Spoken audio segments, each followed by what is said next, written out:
Ya, vamos a ver la clase o el tema número 8, que es el diseño metodológico y tipo de investigación. Antes de recordar el proceso de investigación, hemos indicado que el proceso está compuesto por una serie de etapas, las cuales se derivan unas de otras. Por ello, al llevar a cabo un estudio de investigación, no se puede omitir etapas ni alterar su orden. ¿Cuáles son estas etapas? ¿Se acuerdan? Primero, concebir la idea, o sea, definir el título. Segundo, definir, delimitar, priorizar y formular el problema. Tercero, establecer los objetivos, un objetivo general y 5 objetivos específicos que estamos trabajando. En esta misma etapa está la justificación de la investigación. 4, construir el marco teórico. Es lo que están trabajando, que tienen que trabajar. 5, hipótesis y variables. Ya hemos tocado hipótesis y variables. Diseñar la metodología. Este es el tema que estamos tocando hoy, que lo vamos a dividir en 2 partes porque es un tema bastante largo. Entonces, diseñar la metodología. Luego, en gris está seleccionar la muestra, recolectar los datos, analizar los resultados y elaborar el informe final. Estos son los 10 pasos del proceso de la investigación. Entonces, tenemos nuevos conocimientos, nuevas ideas. El protocolo de investigación comprende de la etapa 1 a la etapa 6, diseñar la metodología. ¿Qué es diseñar la metodología? En esta etapa hay que ver los tipos de investigación, la clasificación que hay para investigar, y luego se ve el diseño propio de la metodología. Yo se los he elaborado de una forma bastante práctica, que no les va a ser difícil si ustedes siguen el orden. Una vez que se tiene diseñada la metodología, es decir, cómo se va a hacer la investigación, ahí termina el protocolo de investigación. Hasta ahí ustedes deben entregar una semana antes, y si es posible, un poco antes, lo que es el protocolo de investigación. Eso es lo que se califica para la práctica del segundo parcial. Una vez que se tiene calificado, aprobado el protocolo de investigación, se pasa a la segunda etapa del proceso de investigación, que ya es la parte operativa de la investigación. Normalmente estos pasos que vienen se hacen cuando uno recoge información, cuando uno elabora cuestionarios. Pero nosotros estamos trabajando con bases de datos que ya tenemos establecidas. Entonces, en esta etapa, la etapa 7, no hacemos selección de la muestra específicamente. ¿Por qué? Porque nosotros no estamos trabajando con la información que nos da, que estamos recogiendo. Pero si no trabajaríamos recogiendo esa información y tendríamos que nosotros recoger la información, por ejemplo, yo quisiera hacer un trabajo de investigación sobre el consumo del alcohol en la Facultad de Medicina. Todos los estudiantes de la Facultad de Medicina sería la población total, que también se llama universo. Pero como sabemos que hay muchos alumnos, entonces nosotros no podemos hacer una encuesta para 2.000 o 2.500 estudiantes, sería muy largo. Entonces, ¿qué hacemos? Se selecciona una muestra, se hace el muestreo. ¿Qué es la muestra? Es la parte de un todo. Generalmente es el 33% del 100% del universo. Y en ese 33% yo voy a hacer todo el proceso de mecánica del trabajo. Entonces voy a hacer una selección de la muestra. En ese 33%, en esa muestra, voy a aplicarle mis formularios que yo quiero que me respondan. Si supongamos que son 60 estudiantes, de ahí 30 serán mujeres, 30 serán hombres, y en esos 30 mujeres y 30 hombres yo les aplicaría un formulario, les haría una encuesta. A eso se llama recolectar los datos. Por supuesto que yo tengo, esa es mi base de datos, después elaboro mi base de datos. Ahí voy a tener por sexo, por edad y una serie de preguntas referente al consumo de alcohol. Esa sería mi información. Con eso yo tengo que seguir trabajando. ahí voy a pasar a la segunda etapa y voy a analizar los resultados. ¿Cómo voy a hacer previamente? Voy a sistematizar esta información y voy a hacer los cálculos estadísticos. Voy a sacar la media, la mediana y el promedio, básicamente. Entonces ahí voy a tener yo datos interesantes.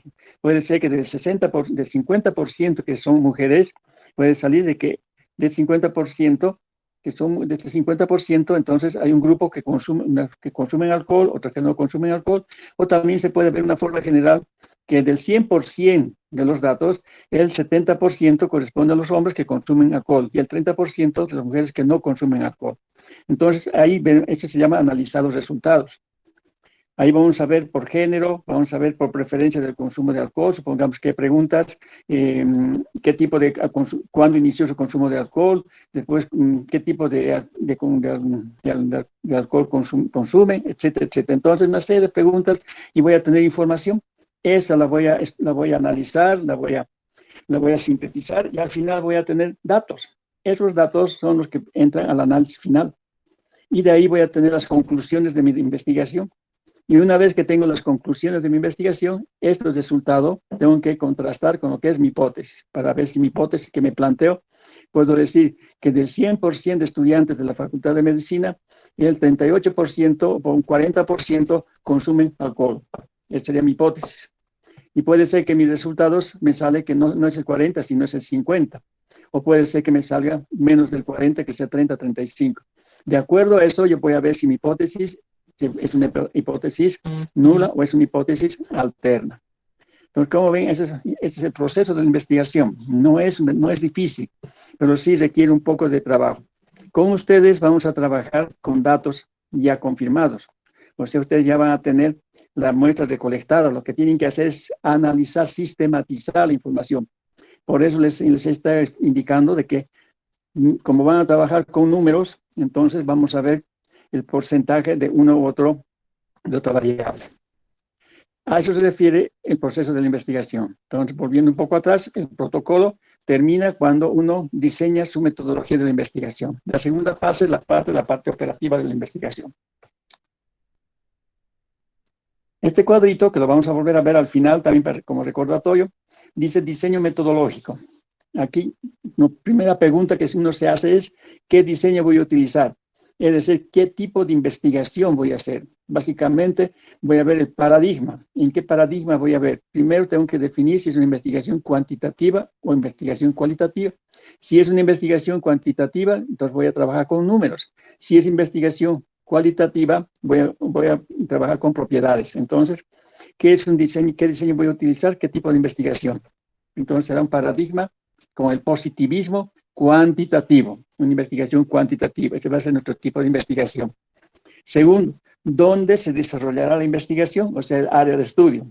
El área de estudio será, ustedes ya han definido, el hospital, puede ser el hospital Viernes, algunos han definido, otros el hospital de Sacaba, y así, entonces ya tienen el área de estudio definida. Tercero, ¿en quién se va a investigar? O sea, vamos a ver si trabajamos, como decía, en toda la población, que sería el universo, o trabajamos solamente con una parte de ella, que será una muestra. Nosotros vamos a trabajar, por supuesto, con una muestra estadística. Una muestra estadística porque nos van a dar información estadística de esa información que nosotros queremos trabajar. ¿Qué se va a analizar? ¿O qué se analizará? Tenemos que definir nuestra unidad de análisis. Ya hemos visto que la unidad de análisis, entonces tenemos que ver, si yo estoy trabajando, levantando información en personas, entonces la unidad de análisis van a ser las personas. ¿Cómo recolectará la información? Entonces tengo que diseñar mis instrumentos de recolección. Serán básicamente encuestas. También se puede hacer entrevistas, pero básicamente cuando uno hace un diseño estadístico cuantitativo, entonces el diseño del instrumento son las encuestas. ¿Cómo se lo ejecutará? Vamos a describir las actividades. Es parte del diseño metodológico, voy a describir qué actividades voy a realizar en todo este proceso. ¿Cómo se va a analizar los resultados? Es el diseño estadístico. O sea, ¿qué paquete estadístico que voy a utilizar? Básicamente se utiliza el SPSS, que es el más conocido hoy en día, el más común. Hay muchos paquetes, pero este es el que más se está manejando hoy en día. Es un poco complejo, pero no difícil. ¿Cuándo? O sea, tengo que hacer mi cronograma. En el diseño metodológico debe estar mi cronograma. El cronograma hay que diseñarlo desde el momento que uno empezó a trabajar la investigación. Entonces, ustedes hemos empezado, saben, creo que hemos empezado, ¿cuándo hemos empezado clases? Estamos en octubre, en agosto creo, septiembre, agosto, sí. O sea, la primera semana que hemos empezado a pasar clases, la segunda ya hemos empezado a hablar de la investigación. Desde ese momento se inicia el cronograma.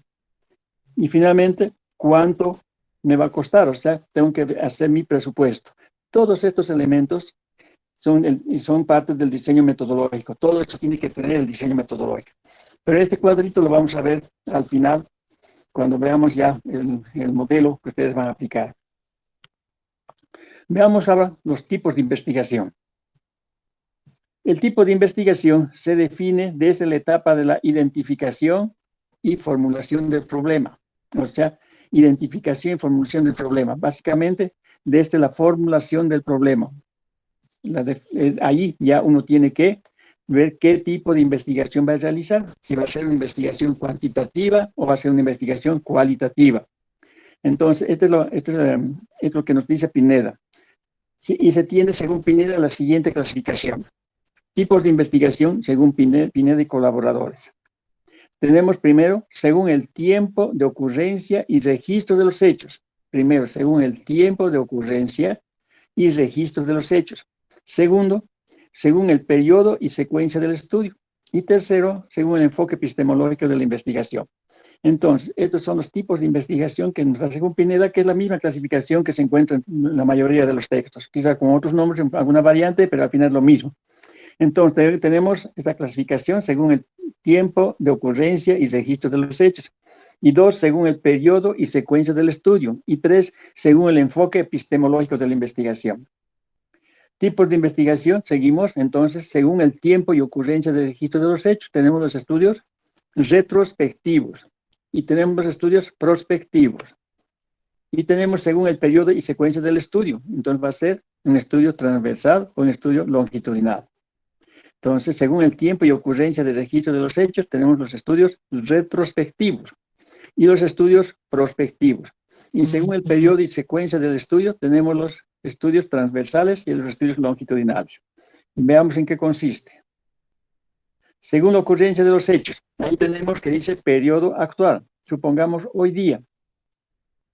O sea, hoy día, periodo o fecha actual. ¿Hoy día qué día es? Hoy día es 14 de octubre. Vamos a suponer que hoy día vamos a empezar nuestra investigación. Entonces, periodo de fecha actual, el 14 de octubre, y dice los registros de datos ocurridos en el pasado, que quiere decir que yo voy a trabajar con datos que ya se han registrado y han ocurrido en el pasado. Por eso este tipo de segunda ocurrencia son estudios retrospectivos, hacia atrás, de hoy día hacia atrás. Por eso dice periodo, fecha actual hoy día, y registro de datos, los registros de datos ocurridos en el pasado, por lo tanto tenemos los estudios retrospectivos. Pero yo puedo hacer también una investigación de aquí hacia adelante, o sea, tenemos en este caso los hechos se registran a medida que van ocurriendo, por lo tanto son estudios prospectivos, de aquí hacia adelante. Entonces, si yo hago estudio con los datos que ya han sido registrados en el pasado, mi estudio es un estudio retrospectivo. Si yo hago un estudio de aquí en adelante, donde los hechos se registren a medida que estos vayan ocurriendo, son los estudios prospectivos. Entonces, según la ocurrencia de los hechos y registro de datos, tenemos estudios retrospectivos y estudios prospectivos. Según el periodo y secuencia del estudio, manejamos igual, hoy día hacemos hoy día 14 de octubre, de aquí hacia atrás, vamos a ver, hoy hago un corte y vamos a ver, dice, estudia variables simultáneamente, haciendo un corte en el tiempo. El tiempo no es importante en relación a los fenómenos. Entonces, yo hago un corte hoy día, entonces, toda esta información dice, estudia variables simultáneamente, haciendo un corte en el tiempo. El tiempo, en este caso, no es importante en relación a los fenómenos. Entonces, en este caso, tengo yo, el estudio sería de tipo transversal.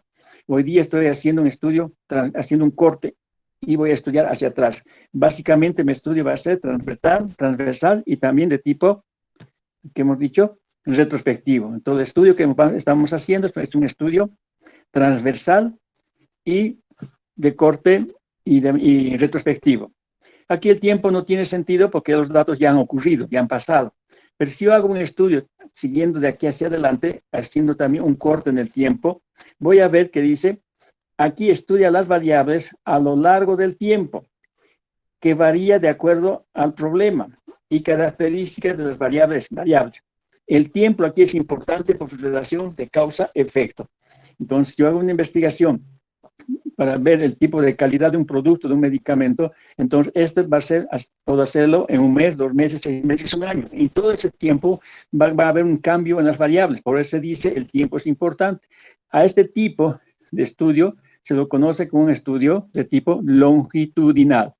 Entonces, según el periodo de secuencia del estudio, haciendo un corte en el tiempo, tenemos los estudios de corte transversal, donde el tiempo no es importante porque los hechos ya han ocurrido, o hacemos un estudio de tipo longitudinal, donde el tiempo es importante porque nos fijamos un tiempo para el trabajo de investigación de 1 mes, 6 meses, 1 año, por lo tanto es importante. Y en ese tiempo vamos a ver que las variables cambian.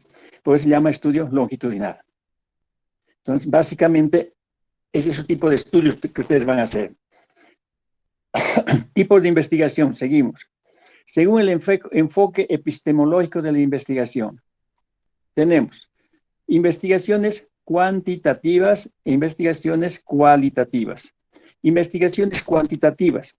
Tenemos las investigaciones descriptivas, las investigaciones analíticas, las investigaciones experimentales y las investigaciones no experimentales. Y dentro de las investigaciones cualitativas tenemos la investigación-acción participativa y la investigación etnográfica. Básicamente, la investigación descriptiva, como su nombre dice, describe un fenómeno, describe un proceso. Las investigaciones analíticas analizan los procesos y las investigaciones experimentales hacen experimentos, descubren nuevos procesos, nuevos medicamentos a base de la experiencia. En cambio, las investigaciones cualitativas tenemos la investigación-acción. Y generalmente este tipo de investigaciones se lo hace con la fenomenología. Aquí el investigador puede llegar a una comunidad y él diseña todo el trabajo, llama a la gente, les hace, entre comillas, los llama a que participen en la investigación, porque participar no es estar sentado ahí y recibir y llenar algo, el concepto es diferente. Entonces llama a la población y les dice, voy a hacer un trabajo aquí y vamos a ver, porque entiendo que en esta comunidad hay mucha diarrea, por lo tanto vamos a ver a qué se debe esta diarrea y al final vamos a ver cómo podemos prevenirla. Pero todo el trabajo, todo el diseño, todo el proceso lo hace la investigación. La participación, entre comillas, de la población es casi cero, solamente es receptiva. Al final, el investigador llega a conclusiones de que sí, evidentemente, hay mucha diarrea en los niños porque no consumen agua limpia, no consumen agua potable. La solución, construir un pozo de agua potable. Y ahí termina, ahí deja todas las recomendaciones y terminó la investigación. Es una investigación-acción. En cambio, la investigación-acción participativa, que ya es de otro con el paradigma de constructivismo, aquí la comunidad participa, ellos elaboran conceptos, la comunidad elabora conceptos, elabora definiciones, o sea, hace conocimiento, realiza conocimiento a base de su vivencia personal.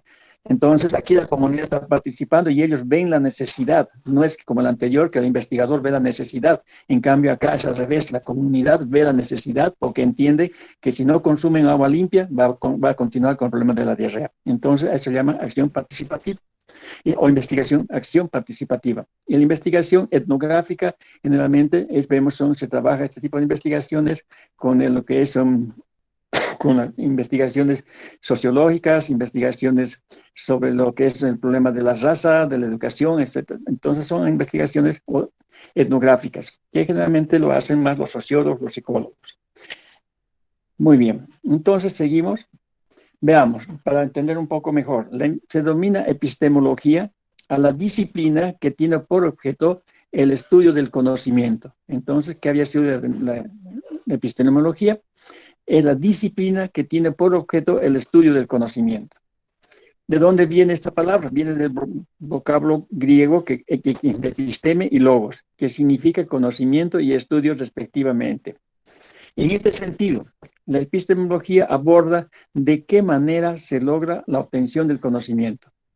Eso es lo más importante. La epistemología aborda de qué forma, de qué manera se logra la obtención del conocimiento, como así también las circunstancias en las cuales se la obtiene, ya sean estas circunstancias sociológicas, circunstancias históricas, circunstancias investigativas, entre otras. Entonces, en este estudio, en este sentido, perdón, se aborda de qué manera se logra la obtención del conocimiento, como así también las circunstancias en cuales se lo obtiene. Ya estas circunstancias pueden ser sociológicas, históricas, investigativas, entre otras. Esta es la epistemología, es la definición de epistemología de la investigación. Veamos ahora básicamente las investigaciones cuantitativas. Investigaciones cuantitativas. Hemos indicado que ustedes van a hacer una investigación de tipo cuantitativa. Según el análisis y el alcance de los resultados, la investigación cuantitativa, según el análisis y el alcance de los resultados, tenemos que son las investigaciones descriptivas, las investigaciones analíticas, las investigaciones experimentales, las investigaciones no experimentales y la investigación operativa. Ahora vamos a trabajar solamente hasta la parte experimental y luego, o hasta la no experimental, la operativa, vamos a dejar para la siguiente clase y ahí vamos a ver todo lo que es la parte de lo que es el diseño metodológico en una forma más práctica. Veamos, según el análisis y el alcance de los resultados, tenemos las investigaciones descriptivas. ¿Qué dice? Es el primer nivel de la investigación. O sea, la descripción de un fenómeno, de un proceso, se llama investigación descriptiva. Por lo tanto, es el primer nivel de la investigación. Caracteriza un problema. Supongamos que yo quiero investigar, yo quiero hacer una descripción de la tuberculosis, entonces el problema va a ser la tuberculosis. Caracteriza un problema. En esto voy a ver las magnitudes, voy a ver su prevalencia y voy a ver la incidencia. Luego voy a ver los factores asociados al problema. ¿Cuáles serán los factores que se asocian al problema? Podemos ver, por ejemplo, podemos ver el tipo de alimentación, podemos ver el tipo de trabajo, de dónde viene ese tipo de dónde viene ese tipo de patología, y más que dónde viene la patología, quiénes son los que se enferman más en esta patología. Y vamos a ver las condiciones de vida y salud. Aquí vamos a ver dónde vive, cómo vive y de salud. Si es un paciente que recibió, si la literatura nos indica, nos describe toda esta parte del tipo de la salud en relación a la patología que estoy investigando. Tengo que ver, por supuesto, los eventos epidemiológicos y sociales, o sea, cómo hacer la secuencia, la frecuencia de esta patología y cuáles son los factores sociales. En esto está básicamente la educación y la salud que tienen los enfermos de tuberculosis. Presenta los hechos, pero no los explica. O sea, no entramos a hacer explicación del porqué de las cosas. Nos estamos limitando, como dice aquí en vertical, solamente a describir el fenómeno, a describir el proceso, o sea, la tuberculosis como ejemplo. Por lo tanto, no trata de comprobar hipótesis. Se decía hasta estos días, hace unos años atrás, que no era necesario, no necesitamos plantear hipótesis en esta investigación descriptiva. Pero hoy en día muchos autores dicen que sí, se podría plantear una hipótesis, pero todavía está en discusión si se plantea o no se plantea. Por lo general, como es un relato lo que estamos haciendo, estamos buscando información, estamos analizando un problema que es la tuberculosis, por lo tanto no planteamos hipótesis. Este puede ser transversal retrospectiva, es decir, de hoy día hacia atrás. Pues se llama hacer un corte en el tiempo y de aquí hacia atrás voy a ver todo lo que es la patología, la tuberculosis, a partir de hoy día hacia atrás. Pues se dice, puede ser transversal de carácter retrospectivo. Los resultados me pueden dar alguna información para realizar otros estudios. Se basa en describir los fenómenos, el porqué de la tuberculosis, pero básicamente no explica las relaciones entre las variables. Entendemos el fenómeno, entendemos el proceso, vemos la etiología, vemos el diagnóstico, el tratamiento, pero no hacemos relación entre las variables.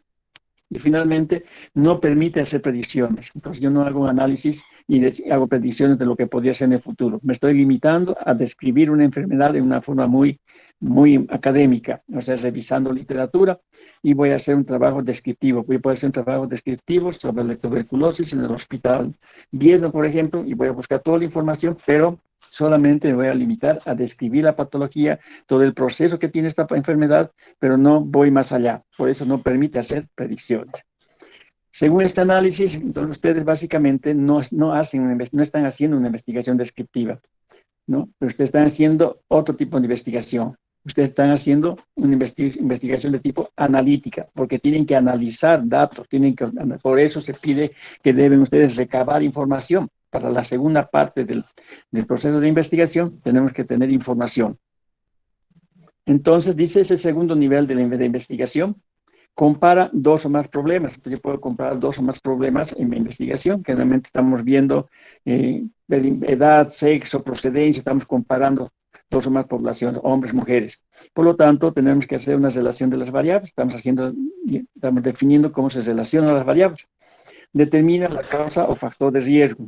O sea, nos vamos a ver a qué se debe este problema, cuál es el factor de riesgo. Por ejemplo, yo veo en diabetes mellitus, por ejemplo, diabetes mellitus de tipo 2, la causa sabemos que es que no hay la insulina, por lo tanto no quema el azúcar y nos da la patología, la enfermedad de la diabetes. Y el factor de riesgo de esta patología va a ser la obesidad, las enfermedades concomitantes, etc. Entonces determina las causas o factores de riesgo. Ve el riesgo frente al fenómeno, o sea, ve el riesgo frente al fenómeno, o sea, ve cuán grande puede ser el riesgo. La obesidad nos puede llevar más rápidamente a un fenómeno que sería la diabetes. Estudia problemas como causa-efecto. Entonces, ¿a qué se debe? La diabetes se debe a que no hay producción de insulina, por lo tanto, el efecto es la diabetes. Entonces, estudia problemas de causa y efecto. Requiere grupos de estudio y de control. Entonces, aquí se trabaja con grupos de estudio y con grupos de control. Valida o rechaza hipótesis. Entonces, necesariamente en este tipo de investigación analítica hay que plantearse una hipótesis. Unos dicen plantear, otros dicen definir, o simplemente se pone a redactar una hipótesis. No se olviden que la hipótesis que es la forma aseverativa de mi investigación. Por ejemplo, estoy viendo en los trabajos de investigación que esa parte no están todavía conceptualizando. Si yo veo, poniendo el ejemplo de la tuberculosis, estoy haciendo una investigación sobre la tuberculosis, y por ejemplo, la tuberculosis, el abandono al tratamiento de tuberculosis en el hospital X. ¿Cuál va a ser mi hipótesis? Mi hipótesis puede ser el abandono al tratamiento de tuberculosis se debe a la falta o al maltrato que reciben los pacientes cuando reciben su tratamiento. Entonces, eso tengo que demostrar. O puedo indicar también que el porcentaje de abandono de tuberculosis es el 20% más en cada año. Entonces estoy indicando un porcentaje. Esa es la hipótesis. Eso tengo que demostrarlo en mi trabajo de investigación. Y al final voy a validar o rechazar mi hipótesis. Tenemos una hipótesis básica, que es la hipótesis de investigación, y esta hipótesis puede ser nula o puede ser alterna. El hecho que nos salga nula o alterna no significa que esté mal hecha la investigación, especialmente cuando sale nula, porque los datos nos están indicando que realmente mi hipótesis ha sido planteada en esta forma, pero resulta que el resultado es diferente o es negativo. Da bases de estudios analíticos. Entonces, con este tipo de investigaciones, cuando yo subo ahora al Internet, que tanto está de moda, esta es mi investigación, alguna otra persona puede ver en mi trabajo de investigación y ya tiene una base para seguir haciendo otros estudios. Evalúa la eficacia de los programas, especialmente con este tipo de investigación de analítica, nosotros podemos evaluar, por ejemplo, el impacto del bono Juan Azurduy, que entonces yo puedo hacer una investigación para ver cómo ha impactado el bono Juan Azurduy. Ustedes saben, el bono Juan Azurduy es un dinero que se les da a las mamás embarazadas a partir del segundo mes de embarazo, hasta que termina y al medio también se les da un set de alimentos.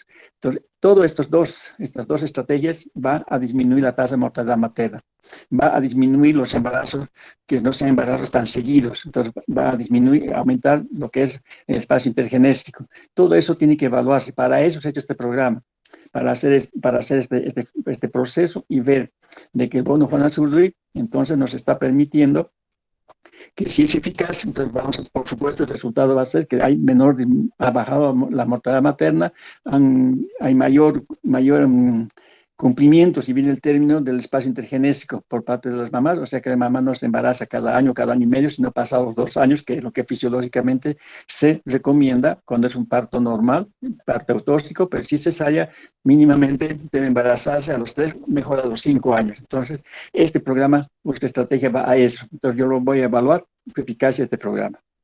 Y finalmente estudia las variables en forma natural tal como son. Entonces, en este caso, yo no voy a modificar mucho las variables y voy a trabajar como este ejemplo del bono Juan Azurduy. Ahí tengo las variables in situ, entonces este tipo se dice que es un estudio de las variables en forma natural tal como son. Esta es la investigación analítica, en una forma bien concentrada. Ustedes tienen su documento más explícito. Este es un resumen. Y la investigación experimental. La investigación experimental nos indica ese nivel más elevado de la investigación.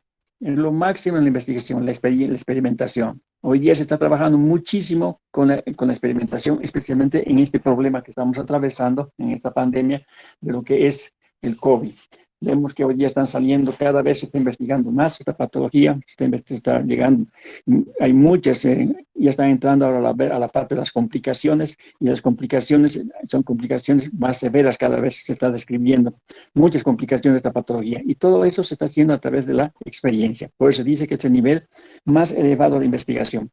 ¿Por qué? Permite la manipulación de variables independientes. ¿Se acuerdan que hemos visto la variable independiente, la variable dependiente y la variable interviniente? En el experimento se manipula la variable independiente. Utiliza grupos de experimentales y grupos de control. Utiliza grupos de experimento y grupos de control. ¿Qué quiere decir? Yo puedo hacer una experiencia, por ejemplo, con esto del cáncer cervicuterino o del cáncer de mama, que hemos visto como ejemplo. Puedo tener un grupo de 30 mujeres que tienen cáncer de mama, que sería el grupo a quien le vamos a manipular la variable independiente, y el grupo de control que recibe el mismo medicamento, recibe un placebo. ¿Qué es un placebo? Es un elemento muy similar, podemos decir una cápsula, una tableta muy similar a la que recibe la paciente que está en el experimento, pero con la diferencia de que no tiene el medicamento. O sea, tiene un compuesto químico diferente, puede ser azúcar, harina, cualquier otra cosa, pero no tiene el medicamento que estoy aplicando en estas personas que tienen el cáncer. Pues se llama grupo de control. Aplica el factor causal en el grupo del experimento, o sea, aplico el medicamento en el grupo de experiencia, ese es el factor causal.